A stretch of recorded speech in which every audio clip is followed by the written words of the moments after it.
So to begin with, we have all-purpose flour, that is Maida, and then we have gram flour, that is our Besan, and then we have our regular wheat flour, which is Atta.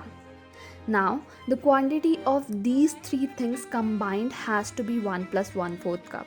So you can either take a single thing like either atta, maida or besan you can take, or you can take combination of two things or all three of them as per the availability. This is our regular ghee clarified butter, and then we have our powdered sugar, which is half a cup.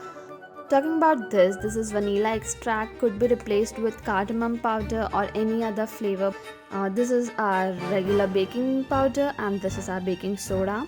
Now I'm using tutti frutti for garnishing. You can use dry fruits or anything that you want.